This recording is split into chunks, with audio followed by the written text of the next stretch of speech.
Israel की लड़ाई तो हमास के साथ है, लेकिन अब हिजबुल्लाह भी तबाह हो रहा है। उसे गाजा का साथ देने की सजा मिल रही है।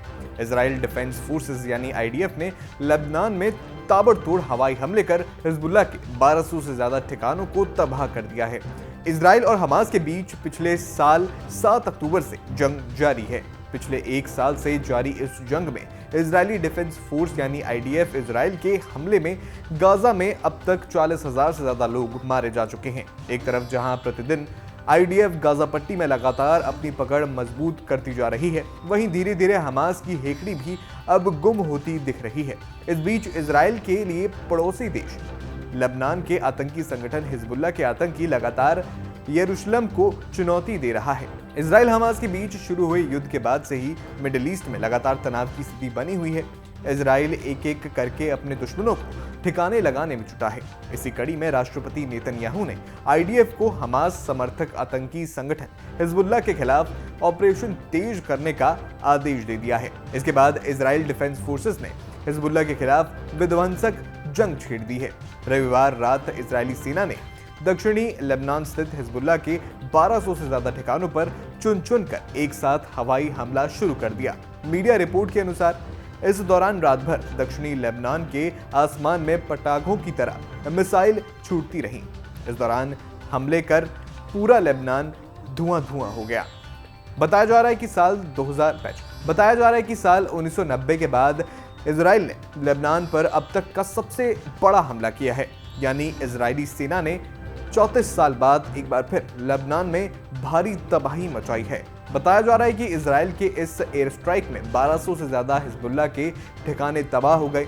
इस हमले में 500 से ज्यादा लोगों के मारे जाने की और वहीं 2000 के करीब लोगों के घायल होने की खबर है।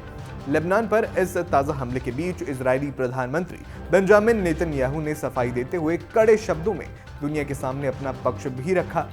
पीएम नेतन्याहू ने साफ किया कि उनकी लेबनान के लोगों से कोई भी दुश्मनी नहीं है और इजरायली डिफेंस फोर्स ने हिजबुल्लाह के ठिकानों को निशाना बनाया है। इस ताज़ा हमले से पहले आईडीएफ ने लेबनान के लोगों से हिजबुल्लाह के ठिकानों से दूर चले जाने की भी अपील की थी। दरअसल पिछले दिनों हिजबुल्लाह के आतंकियों ने इजराइल के एयरबेस पर हमला किया था। हिजबुल्लाह पर इजराइल के इस ताज़ा हमले को उसकी अटैक का बदला लेने की तौर पर देखा जा रहा है। आईडीएफ ने बदला भी ऐसा लिया कि पूरा लेबनान दहल गया। रिपोर्ट के मुताबिक इतना विध्वंसक हमला इजराइल ने लेबनान पर पहले कभी नहीं किया था। इजराइल ने इस बार न सिर्फ रिहायशी इलाकों पर बम गिराए बल्कि हिजबुल्लाह के अंडरग्राउंड ठिकानों को भी ध्वस्त कर दिया। इजराइल का हमला इतना भयंकर था कि पूरे दक्षिणी लेबनान में चीख पुकार मच गई। हिजबुल्लाह के लड़ाके अंडरग्राउंड ठिकानों को छोड़कर भागने लगे। बताया जा रहा है कि हिजबुल्लाह के आतंकी इजराइल को एक बड़ा हमला कर दहलाने की तैयारी कर रहे थे, लेकिन उनके हमले से कुछ घंटे पहले ही इजरायली खुफिया एजेंसी मोसाद को इसकी जानकारी मिल गई। इसके बाद मोसाद ने तत्काल आईडीएफ को अलर्ट किया। मोसाद के इनपुट पर आईडीएफ ने तत्काल कार्रवाई करते हुए हिजबुल्लाह पर हमला न सिर्फ नाकाम कर दिया बल्कि उसके रॉकेट और मिसाइल लॉन्चिंग साइट को भी बर्बाद कर दिया।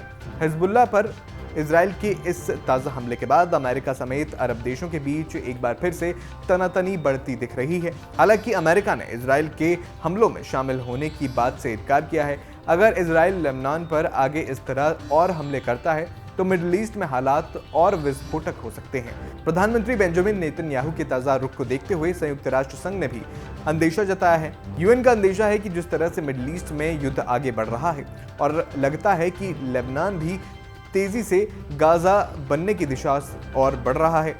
गाजा के बाद इजराइल के इस नए वॉर जोन पर दुनिया की नजरें टिकी हुई हैं। आपके लिए ये खबर हमारे वरिष्ठ सहयोगी पंकज मिश्रा ने लिखी थी। इसी तरह की और खबरें देखने के लिए न्यूज स्टेट चैनल को सब्सक्राइब करें।